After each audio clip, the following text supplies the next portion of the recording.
Hola, muy buenas tardes. Para mí es un gusto saludarlos en este espacio dedicado a saborear el mundo de las ideas. Mi nombre es Aranzazú Figueroa y comenzamos el día de hoy. Vamos a charlar sobre uno de los acervos culturales más famosos y mencionados de la historia. Estoy hablando de la Biblioteca de Alejandría. Por el gusto es presentado por Instituto Arcadia, Doctora Ninette Rodríguez y Colegio Campo Verde. Este es un programa de radio de corte educativo que hacemos por el puritito gusto. Por el gusto de saber, de conocer, de aprender, de saborear lo mejor del mundo de las ideas. Aranzazú Figueroa presenta Por el gusto. Ubicada en la floreciente ciudad de Alejandría, Egipto, se dice que esta majestuosa biblioteca albergaba toda la historia de la humanidad del mundo antiguo. Construida alrededor del año 3 a.C., la biblioteca tenía la intención de contener todo lo escrito, toda la sabiduría, toda la información que había hasta esa época. Algunos historiadores le atribuyen el proyecto al gran conquistador Alejandro Magno, mientras que otros dicen que quien empezó a llevarla a cabo en realidad fue el primer representante de la dinastía Ptolomaica, a la cual pertenecía Cleopatra VII, que hablamos de ella en el capítulo anterior. Es decir, que estos historiadores dicen que quien verdaderamente empezó a recaudar y hacer el gran compilado fue Ptolomeo I de Egipto, y quien continuó con la construcción fue Ptolomeo II, por supuesto, su sucesor. Se cree que la biblioteca contenía 490,000 rollos de papiro y que 2 siglos más tarde, por donaciones, arrebatos y conquistas, llegó a albergar más de 700,000 rollos de papiro. ¿Y por qué rollos de papiro? Pues porque para esa época no existían los libros empastados y encuadernados como los conocemos hasta ahorita, ¿no? Sino que el papiro egipcio estaba vinculado completamente con la escritura.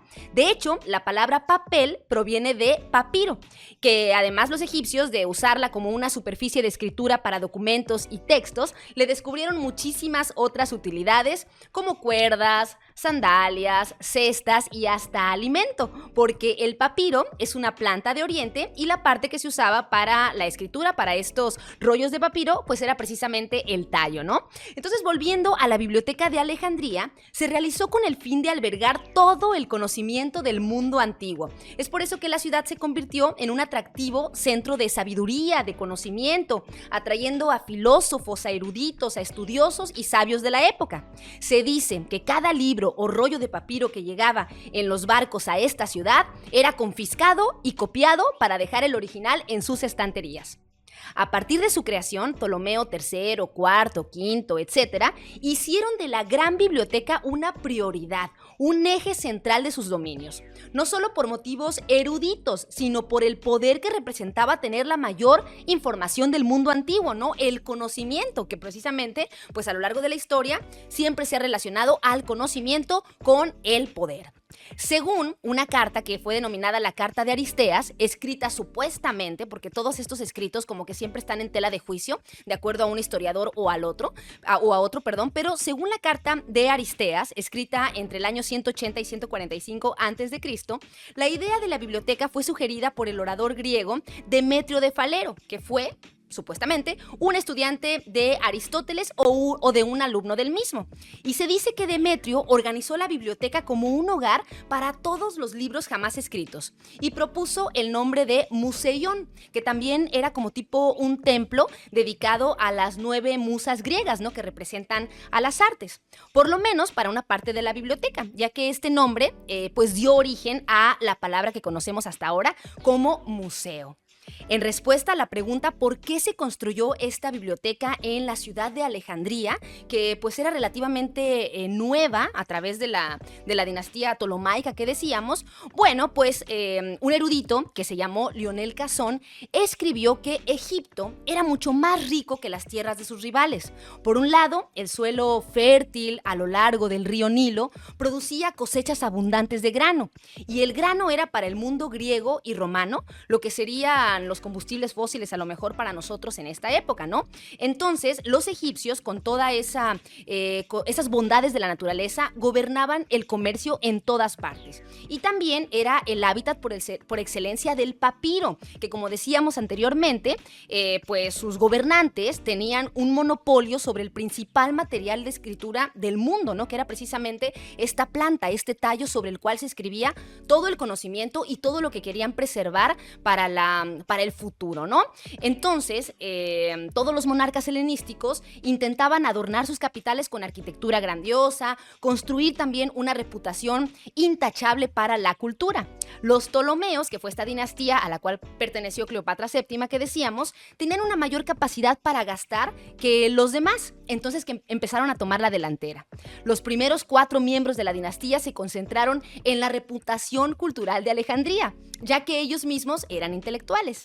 Ptolomeo I era un historiador, Ptolomeo II era un zoólogo, Ptolomeo III, un mecenas de la literatura, mientras que Ptolomeo IV era un dramaturgo. Entonces, todos ellos eligieron a destacados académicos y científicos como tutores para sus hijos. Y no es ninguna sorpresa que estos hombres intentaran hacer de su capital el centro cultural del mundo antiguo. Hubo un poeta que se llamaba Calímaco de Cirene que trabajó en la Gran Biblioteca de Alejandría. El primer bibliotecario que se recuerda fue uno que llaman los historiadores Cenódoto de Efeso. Entonces Calímaco fue, como quien dice, el sucesor de Cenódoto, ¿no? Y en el año 245 a.C., Calímaco fue considerado uno de los historiadores como el primer bibliógrafo. Las obras catalogadas por Calímaco ahí en la biblioteca de Alejandría, pues no estaban alojadas en un solo edificio. Esto está súper interesante, sino que la biblioteca de Alejandría era como un complejo de estructuras arquitectónicas en un barrio cercano al palacio de la ciudad. El complejo de la biblioteca se parecía a las universidades modernas, ¿no? A cómo se han promovido que se construyan los centros de estudio. Tenían comedores comunitarios, tenían aulas de instrucción, tenían salas de lectura, lugares pues también para compilar pues estos rollos de papiro. También tenían laboratorios, observatorios, tenían salas de conferencias, hermosos jardines y quizá también dicen que pudo haber existido ahí un zoológico. Así que durante el periodo tolemaico, los eruditos varones recibían patrocinio, como quien dice, para vivir en esta biblioteca. Había habitaciones, había comida gratis, y algo que no estaba muy claro es si las eruditas, aunque no tuvieran permitido vivir ahí por el temas de la época y demás, y algunas restricciones que había para las mujeres, aunque no vivieran ahí, podían tener a lo mejor un acceso a todo este centro del saber, ¿no? Entonces la biblioteca, comenzada con Ptolomeo I, estaba financiada siempre por las casas reales.